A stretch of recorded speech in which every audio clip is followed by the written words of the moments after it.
tashika watava kure kure kungwa kwatakari yambukira kuye kuye beri kwatoyenda makomo ari kure atika ngamwe kwatava pano tashika famba irwendo rurefu ona inyika yechipikirwayo shinga itichashikayo maritungamirira ipano tashika zvinotabe pano hatidzokerishure Minister of State for Provincial Affairs of Education, Manikan Province, Honorable Advocate Nishek Muka, on 10 July 2024.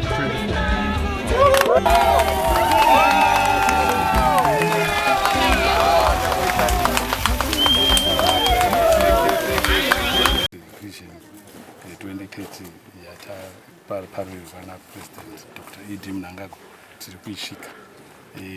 Tine maruwa akaita sekuno nzvimbo yanga ichitarisirwa pasisa nzvimbo isina mvura, asi yezvino program iri pano inosanganisira hurumende yedu private partners edu akaita sana MESCOP zvichishandira pamwe kubudikidza environment yakacreatwa neNew Dispensation paitwa project iri kubatsira vanhu vanodarika 500 nemvura. Mvura yakuwanikwa pamaruzevha munzvimbo yeMarange ino iri very dry, yanga ichinetsa nezvirwere nekuti vanhu vaizomwa mvura yemurwizi, asi hakuchisina zvakadaro because it's now a piped water village where you have taps all over and people are not walking more than 50 meters to access tapped water, clean water, which is the wellness inoonekwa muvision 2030.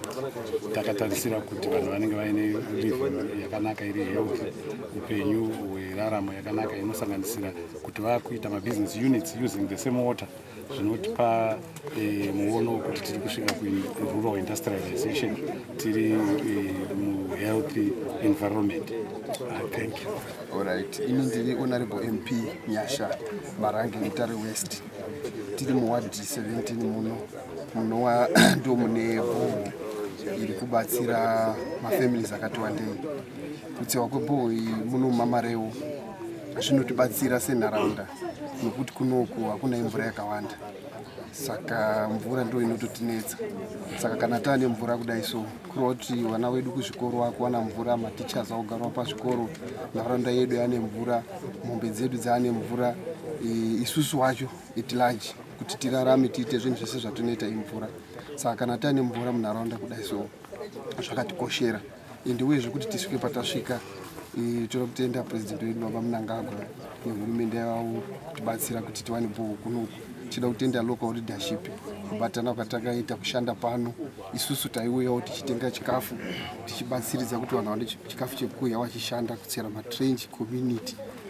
Zvakabatsira ende tinozviremekedza izvo tozvikudza. Tawane mvura pano, nharaunda yedu yakubatsirika.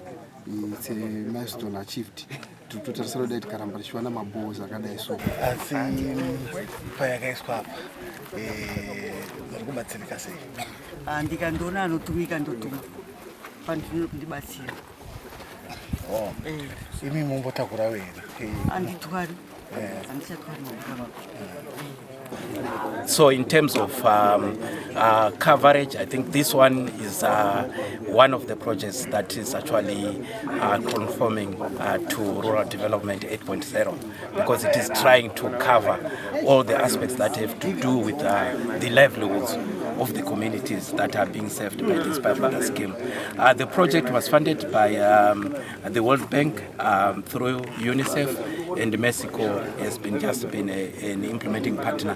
And this has been possible because of the support that we all received from government. Government created a very good environment for us to implement this project successfully. The total cost that was put in this project is $25,000 that was committed to the establishment of this pipe water scheme.